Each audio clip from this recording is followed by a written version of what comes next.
So my name is Sarah Eystad, sorry.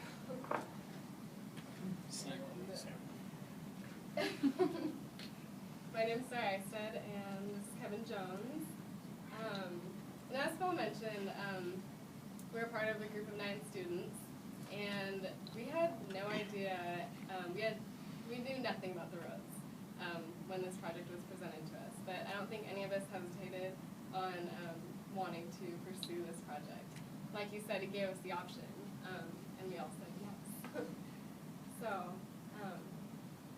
to start out, some main points of significance that we found were this stretch of road was actually part of an essential route to campus, and it facilitated growth and development in the city of Pullman and in the college, Washington State College. And also, this is the only remaining stretch of brick roads left in Pullman, so we found them very significant, and like he said, we are still finding information. I mean, I think this presentation could be hours long so far, but we condensed it into the main points for you guys. So I took this photograph, and this is looking down towards the south, towards downtown Pullman, of the bricks on what used to be known as Star Route. Currently, Star Route is actually known as Maple Street today. And as you can see in this aerial view, the red highlights the brick portions that are paved and that are still remaining. And it was actually part of a larger paving plan that went all the way to campus. As you can see, we diagrammed out to be Thompson Hall. And so, along with finding out more significance, we also found that there's some significance behind the name Star Route. The first attempts at engineered road building actually occurred in the colonial period with construction of post roads to improve mail transportation. And in 1845, Congress approved a bill that awarded contracts to low bidders for, in quote, what may be necessary to provide the due celerity, certainty, and security of such representation. So over time, postal clerks shortened this phrase to asterisks or stars. So rural delivery routes became known as star routes. So with this, a bunch of our members have been doing a ton of digging, looking for tons of information, using maps and old photos, and with that group of members, they've found a lot of really interesting stuff about the roads. One of which is that this year is the centennial, or the 100th birthday, of the paving that took place on Maple Street and Blue Street near downtown. And for our group, we found no better way of uncovering all this evidence to honor these roads than to put together the submission for Allison to put forward for the local register. And with doing this, Pullman will be giving the brick roads its rightful place in Pullman's history by representing them that way. The route has an important history in Pullman and has been an important route for the city for a long time. And in a sketch here done by Heather Field, one of our members, you can see some of the great textures and visual aesthetics that this road brings to the community. And over time, the route's been less traveled, and some of the function of how people get to campus has changed, but during this time, it still draws people in to take this historic route down its detour because of its visual and historical appeal. So, along the route, there are many really important historical landmarks as well, including the First Methodist Church of Pullman, which, as some of you may know, is now a parking lot located right here. The United Presbyterian Church, which is at the top of the hill here, which is now Greystone Church Apartments, as some of you may know. The Christian Church of Pullman, which has been completely renovated and now is the Pullman Counseling Center. Puffco Depot, which was once known as the North Pacific Railroad Depot, down here at the bottom where DRA and other places are located here now. And up at the end of the route, off the actual diagram here, was the Pullman Hospital, and up towards campus was President Bryan's, the original president's house. So, during times of growth in Pullman, these streets have been there to increase mobility and make a more navigable route to campus from downtown. Interestingly enough, the first bus route was implemented in October of 1922, and that included Blue Street, which was at the time Railroad Street, and Star Route on its way to campus. And the routes lasted over 100 years now, and this connection the connection still makes a strong tie between the people, the local people downtown, and the campus, and has a lot of importance to our community. So along with looking at some of the local significance, we also did focus on national significance as well, to give some context. So in the 1890s, there was a movement that gained traction called the Good Roads Movement, and this started to gain appeal because of the degradation of the roads and the use and stress being placed on them, and also with the invention of the automobile around this time, this fueled the movement greatly. Also around this time, American cities were looking to improve their image and promote themselves as clean and attractive places. And so paving dirt roads is an essential way to do so, just as Pullman did. Speaking to the significance of roads in America, roads are an important part of our national heritage, and historic preservation efforts have actually expanded from buildings, just buildings, to also roads as well, whether they be nationally known or important to local communities, as it's important to the growth of local communities as well, just like Pullman.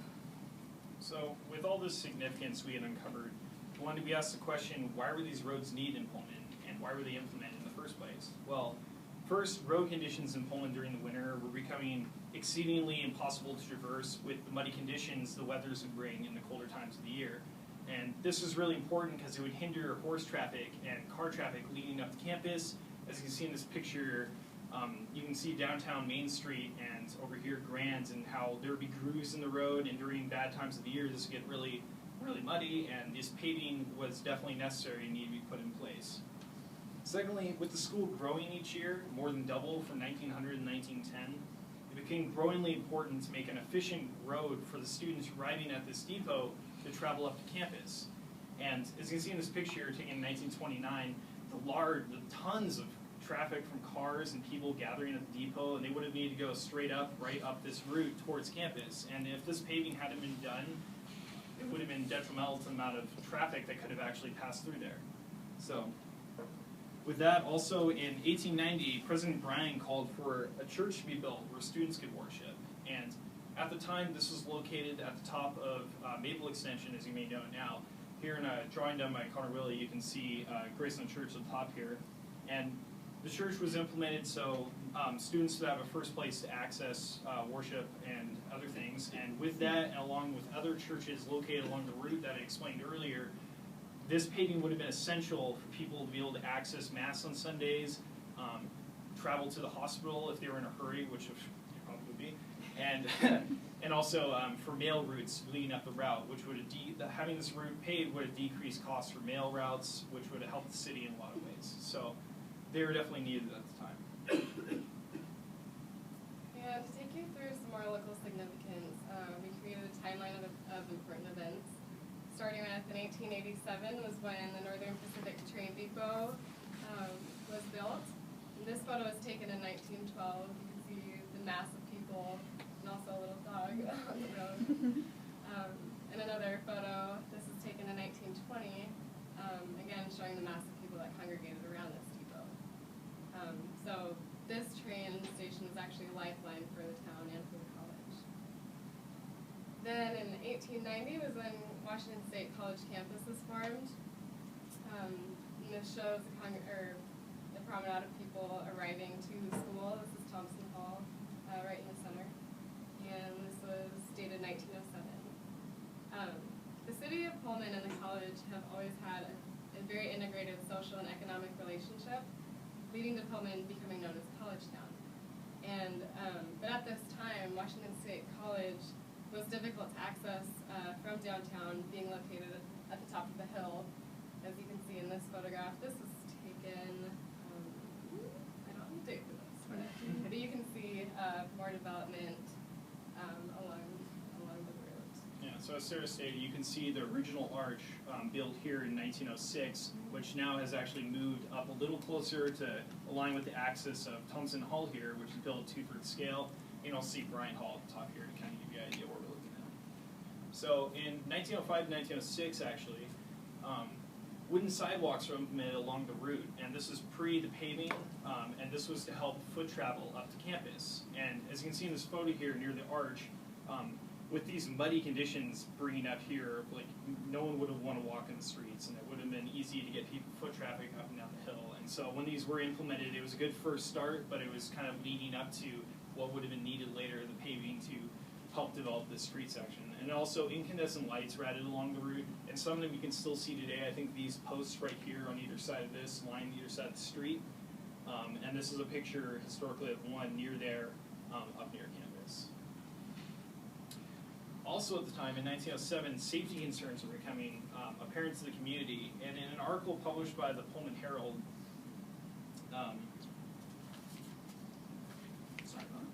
an article published by the Pullman Herald, the roads were called the steep section of the roads was called the most dangerous road in the county. And later in the article it stated, if a team should run away on coming down Star Route, it would in all probability dash over its yawning premise. Death would be inevitable. Now later in the article it says, there's nothing there to prevent one from driving over that abyss should it be at night, the night be dark and stormy. Now it's referring to this steeper section I mentioned earlier where it's actually paved in brick now. And at the edge, if you've been there, it's kind of a steep drop-off. It's about 20 feet. And, you know, death may not have been inevitable, but it's a dangerous spot with muddy roads and dark nights at the time. So. Okay, and as kind of mentioned earlier, in 1910, the population had more than doubled. So in 1910, the population was 2,700 in Pullman. And this is another photograph taken in 1918. Again, showing the mass of people and some horse carriages as well.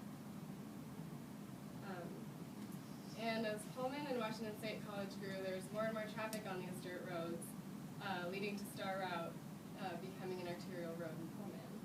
And so 1911 was when the Pullman Good Roads Committee began forming a plan to pave away from downtown to the college. They decided it would be a community effort, and the committee advocated for new roads along with helping the college receive the mill tax, which increased revenue for improvements on campus. And it was planned that the college and local businesses would fund this. But along with the committee, the Chamber of Commerce also played an essential role in establishing the importance of the roads. And in an article in the Pullman Herald, they listed the top 10 greatest accomplishments of the Chamber of Commerce. Number 1 being the good roads. And it states here, the first practical work attempted was that of improving the road leading to the north. $489.15 was spent in changing a mud hole approach to the city into a good crushed rock highway. The Chamber of Commerce fathered the work and paid half the cost, the city paying the other half. Now, along with deciding who would pay for the roads, there was also heated debates that came along with this. Both sides agreed that the street should be paved, but property owners actually protested because they weren't the only ones who would use the road. And also there were calls for a citywide levy to pay for the roads, but there was also controversy there as well. But despite these protests, the city went ahead and began construction, and in the end, costs were provided by property owners, by local businesses, and by the college. So in 1912, city improvement projects were starting to be heavily implemented around the city, and so Main Street and other main streets around Pullman, we would have seen them being paved at the time. And with this, automobile traffic was extremely growing exponentially in America as well as in Pullman, and so you would have seen a huge spike in automobile traffic. And interestingly enough, early on, there were no speed limits in Pullman, and people would be driving around at whatever rate they wanted to. And an interview done by President Bryant's daughter, she even said that her father was actually hit a few times by these speeding cars. And so this was definitely an important issue to be addressed.